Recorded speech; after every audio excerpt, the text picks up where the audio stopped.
Gue positif terpapar COVID-19.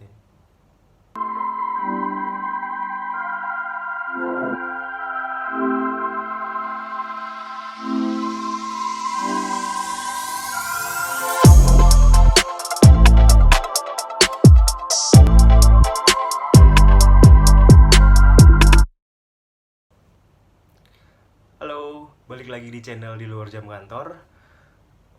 Gue mohon maaf banget sebelumnya karena for the past few days gue belum bisa bikin konten untuk channel ini karena ada beberapa hal yang terjadi dalam hidup gue. Oleh sebab itu di episode kali ini yang merupakan special episode akan gue ceritakan sedikit tentang sesuatu yang menimpa gue dan keluarga gue selama beberapa hari belakangan ini.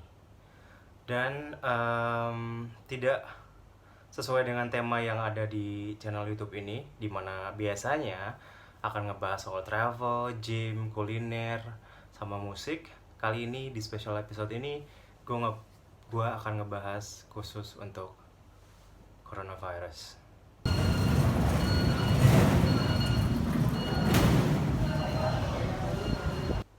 Di tanggal 31 Juli kemarin, bertepatan dengan Hari Raya Idul Adha, bokap tiba-tiba demam dan batuk gitu kan.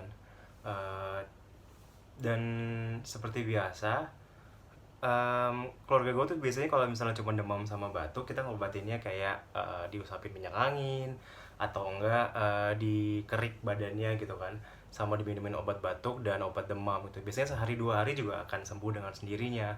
Tapi tidak kali ini gitu kan, karena lebih dari 3 hari bokap gue masih demam tinggi dan disertai oleh batuk. Ketika hal itu terjadi, gue langsung berpikiran untuk ngebawa bokap untuk berobat. Gue langsung bawa bokap ke IGD yang dekat sama rumah, karena kebetulan selama bokap sakit itu nyokap yang selalu ngurusin kan, kompresin kepalanya, ngasih makan, ngasih minum obat, ngusapin minyak gosok di badannya bokap gitu kan. Dan nyokap juga sudah mulai kena demam dan ada batuknya juga sedikit. Jadi akhirnya ya udah, Bismillah, gue bawa bokap untuk berobat gitu, takut terjadi sesuatu ya kan. Nyokap juga gue bawa berobat ya kan.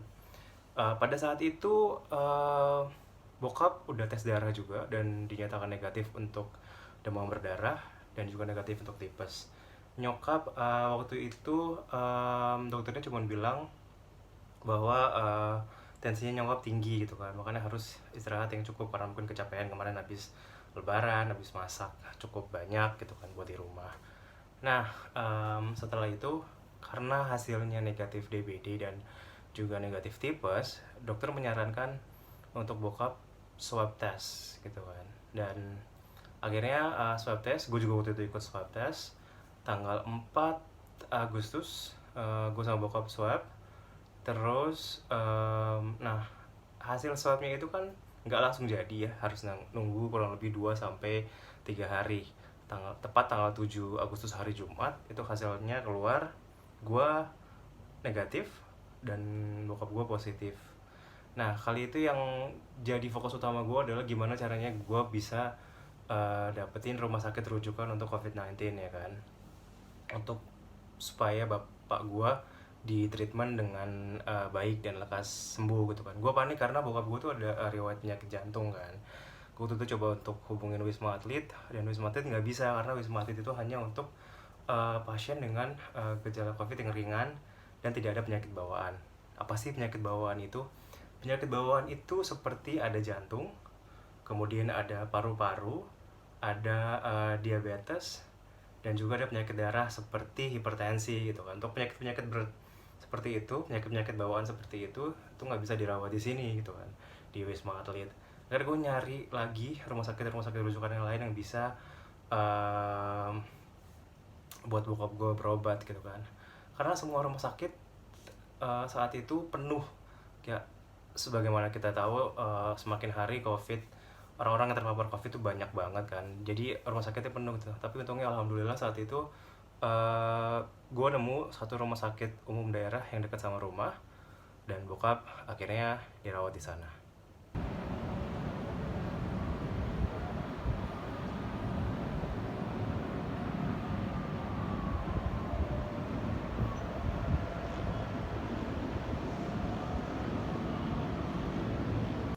Sabtu 8 Agustus 2020 bokap resmi dirawat di salah satu rumah sakit rujukannya buat COVID. Kemudian dari mulai hari itu juga gue bolak-balik ke rumah sakit untuk bawain bokap makanan atau enggak ganti baju bokap gitu kan, dan juga bawa baju kotornya itu ganti-ganti kan. Nah, karena bokap positif, jadi gue berpikiran untuk gimana kalau misalnya sekeluarga swab ulang, karena waktu itu kan bokap di swabnya Selasa, nah hasilnya hari Jumat. Nah, selama menunggu hasilnya keluar itu kan bokap serumah sama gue dan keluarga gitu ya. Gue juga ngasih makan bokap, ngasih minum obat apa segala macem gitu, nyokap juga kan. Dan pasti di rumah juga pada kontak sama bokap gitu kan.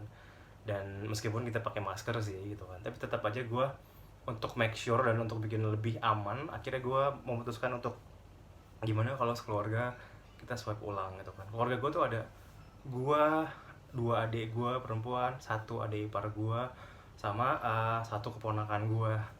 Akhirnya kita memutuskan untuk swipe ulang di tanggal 11 Agustus hari Selasa.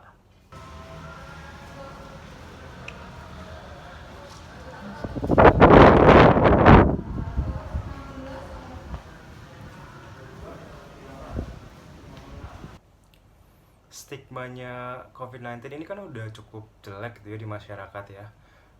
Orang-orang pada takut gitu kalau misalnya ada tetangganya atau temennya yang kena gitu kan, pasti pada parno duluan gitu kan. Dan it happened to me gitu kan, itu kayak gue ngerasain banget gimana ada beberapa orang yang memperlakukan gue dengan tidak enak gitu ya, karena buka positif kan.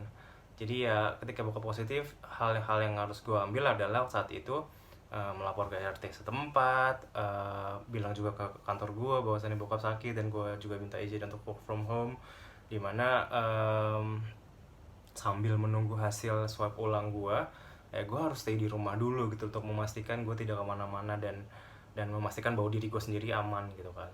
Sampai pada akhirnya hari Jumat tanggal 14 Agustus hasil swab ulang sekeluarga keluar, dan kami semua dinyatakan positif terpapar coronavirus gitu kan.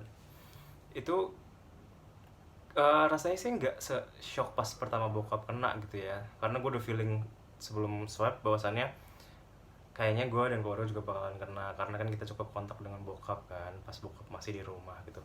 Jadi akhirnya hal yang langsung gue pikirkan adalah gimana gue dan keluarga, which is nyokap, dua adik perempuan, dan juga keponakan gue yang baru umur 1 tahun dapat perawatan yang baik gitu kan. Dan adik ipar gue dinyatakan negatif saat itu ya kan, yang lainnya positif.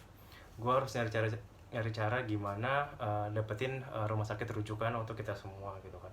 Adik gue juga nanya sana sini gitu kan, sampai pada akhirnya kita coba ke Wisma Atlet ya kan.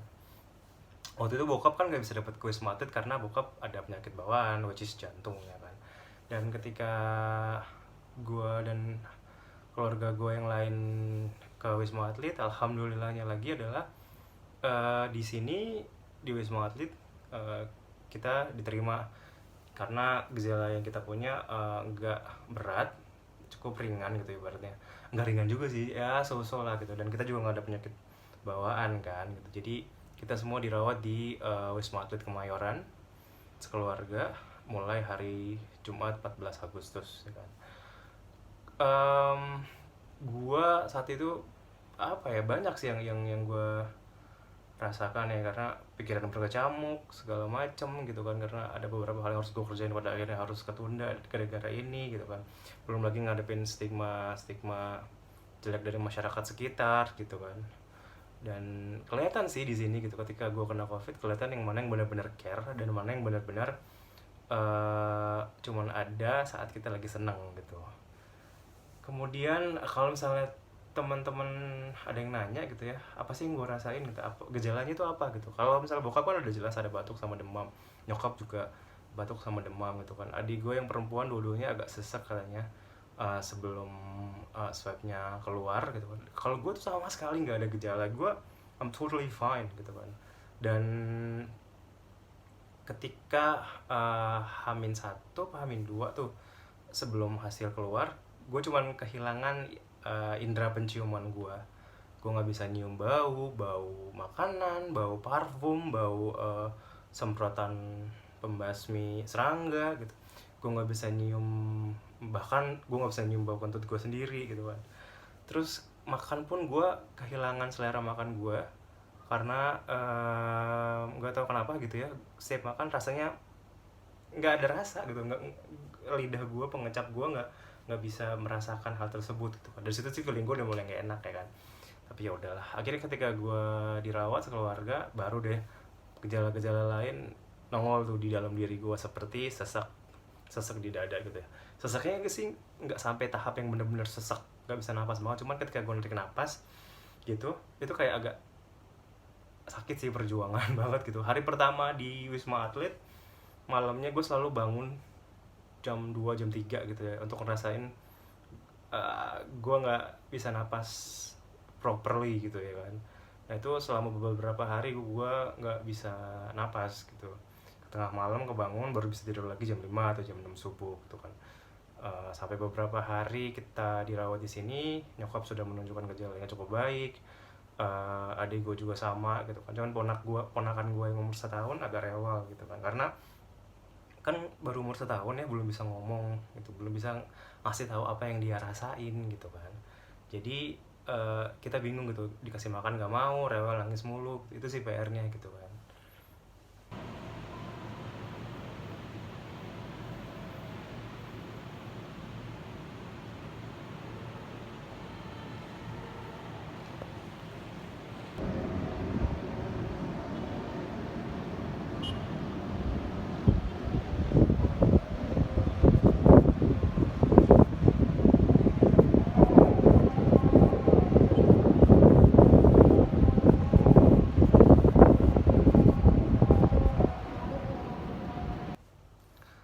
Sebelum dirawat di Wisma Atlet, gue dan keluarga kan daftar dulu ya dengan membawa hasil swab PCR yang menyatakan bahwa kita semua adalah positif. Kemudian bawa juga fotokopi KTP dan fotokopi KK ya kan. Ketika sudah daftar, akhirnya kita dibawa masuk satu tempat gitu, ruangan macam IGD. Kita dites rekam jantung, kita dites darah, berat badan, di ronsen juga paru-parunya dilihat apakah sudah ada flek atau bercak-bercak putih gitu kan. Setelah itu baru kita dapat kamar gitu kan. Itu prosesnya lumayan sih, lumayan panjang dan melelahkan karena gue hari Jumat jam 2 nyampe Wisma Atlet, daftar segala macem, di rekam medis, jantung, paru-paru, darah dan lain-lainnya, sampai akhirnya dapat kamar itu jam 10 malam baru benar-benar bisa masuk kamar, check in gitu kan. Dan gue agak kaget sih karena ternyata Wisma Atlet itu bukan seperti rumah sakit yang gue bayangkan gitu, karena memang ini kan bekas kemarin Asian Games gitu ya, jadi seperti unit apartemen gitu kan. Dan konsepnya di sini adalah isolasi mandiri, which is semuanya harus mandiri. Di sini setiap lantainya itu ada satu ruang poli, di mana di ruang poli itu ada dokter jaga sama ada nakes yang lain, perawatnya juga gitu kan. Jadi setiap harinya kita harus ke ruang poli, sehari itu 3 kali. Ngapain di ruang poli? Pertama, tiap kesana kita harus selalu cek suhu. Kedua, kita juga harus cek tensi darah. Kemudian ketiga, kita juga harus ngambil makanan dan juga dapat snack. Terus terakhir itu ada kita ambil obat. Jadi sehari 3 kali kita bisa ke ruang poli untuk melakukan hal tersebut. Dan juga kalau misalnya ada keluhan, misalnya tiba-tiba mual atau sesek atau apa, bisa ke situ, nanti akan dibantu oleh dokter jaganya gitu. Kemudian banyak juga sih gue dapat beberapa pertanyaan dari teman-teman ya, dari WhatsApp atau dari DM di Instagram gitu, bahwasannya Wisma Atlet itu bayar atau enggak sih gitu. Setahu gue pemerintah tuh punya anggaran khusus buat penanganan COVID. Dan selama gue dirawat di Wisma Atlet, ini tuh hari ke-9, so far tidak mengeluarkan biaya sama sekali. karena memang di sini ada anggarannya tersendiri gitu. Dan pendaftarannya seperti apa? Kalau gue waktu itu pendaftarannya mandiri karena bokap kan udah positif gitu ya. Bokap nggak bisa dirawat di Wisma Atlet. Kenapa? Karena bokap ada penyakit bawaan gitu. Jadi ya, buat orang-orang tertentu yang sudah berusia lanjut dan ada penyakit bawaan seperti jantung, paru-paru, hipertensi, dan gejala yang cukup berat itu nggak bisa dirawat di sini karena di sini harus benar-benar mandiri gitu. Dan ketika gue dan keluarga yang lain mendapat result positif, gue akhirnya langsung ke Wisma Atlet nanya dan daftarnya dengan membawa surat hasil swab which is yang menyatakan kita positif. Terus kedua KTP dan juga ada fotokopi kakak gitu. Nanti paling di pendaftaran akan ditanya-tanya memungkinkan tidak untuk isolasi di rumah gitu, isolasi mandiri di rumah. Kalau memang tidak, nanti akan dicek di Wisma Atlet apakah ada kamar yang tersedia atau tidak gitu. Setelah itu prosesnya lanjut ke yang tadi gue bilang, itu ada cek rekam jantung, darah, paru-paru, dan lain-lainnya.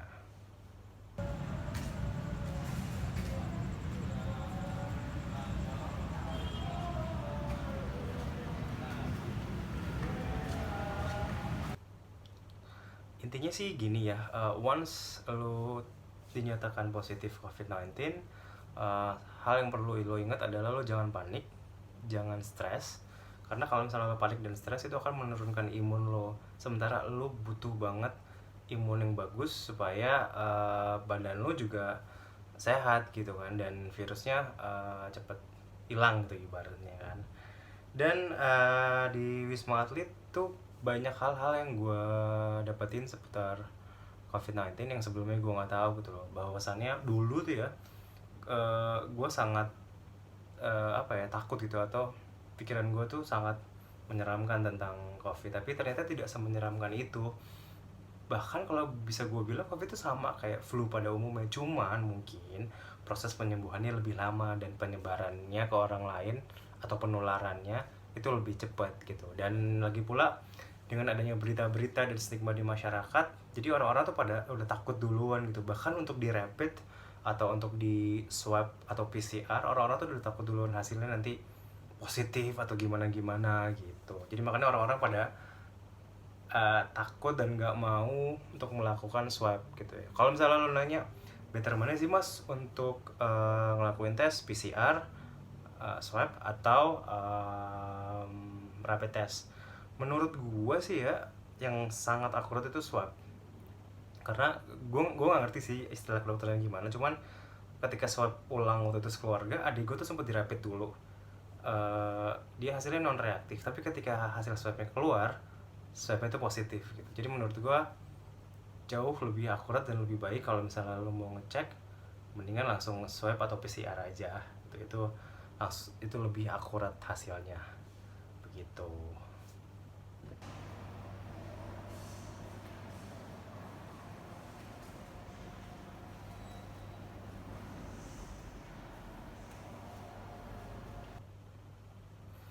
COVID-19 ini bisa dibilang berbahaya apabila pertama telat penanganannya, kedua itu kalau misalnya memiliki penyakit penyerta atau penyakit bawaan seperti yang gue bilang sebelumnya, itu kalau misalnya ada jantung, ada paru-paru, ada hipertensi gitu. Karena COVID itu akan mempengaruhi organ-organ tubuh yang ada di dalam tubuh kita gitu, termasuk contohnya ya jantung.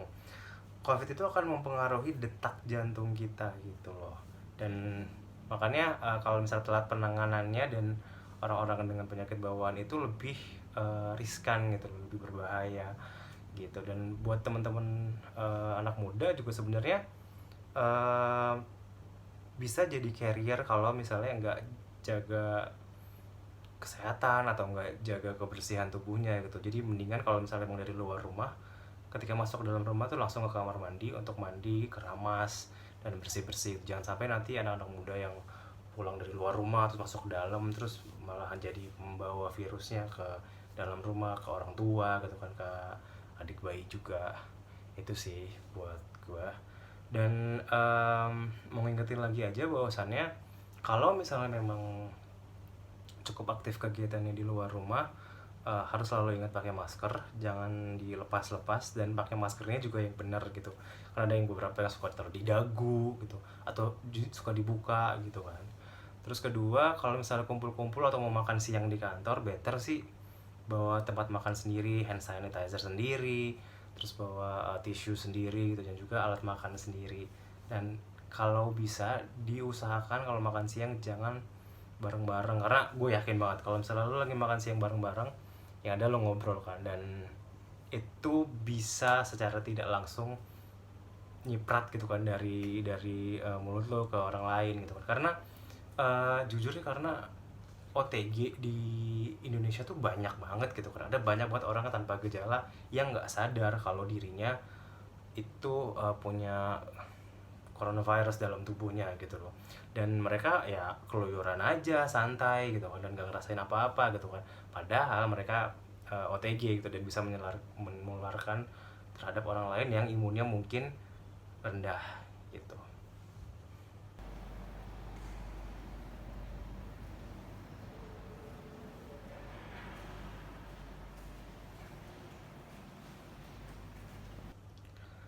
Kegiatan apa aja sih yang biasanya gue lakuin di sini di Wisma Atlet untuk killing time gitu ya? Karena pasti bosen gitu ya, bosen banget kan di sini selama beberapa hari gitu.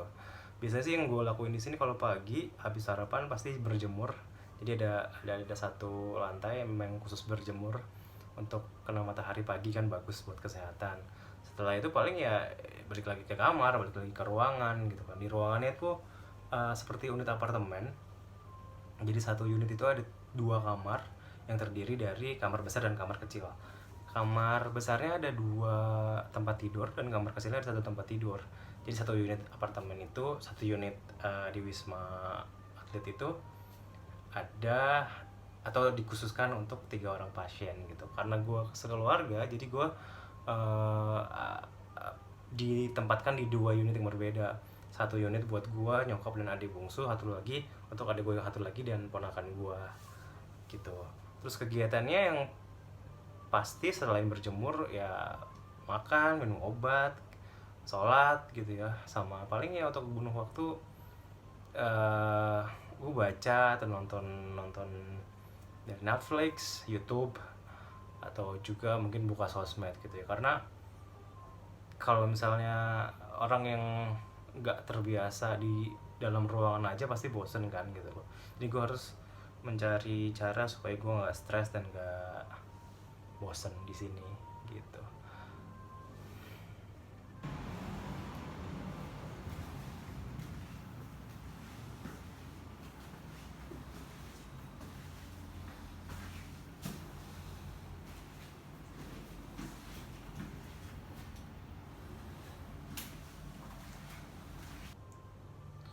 Gue juga mau bilang thank you banget buat tim dokter dan juga nakes yang ada di Wisma Atlet ataupun yang dimanapun.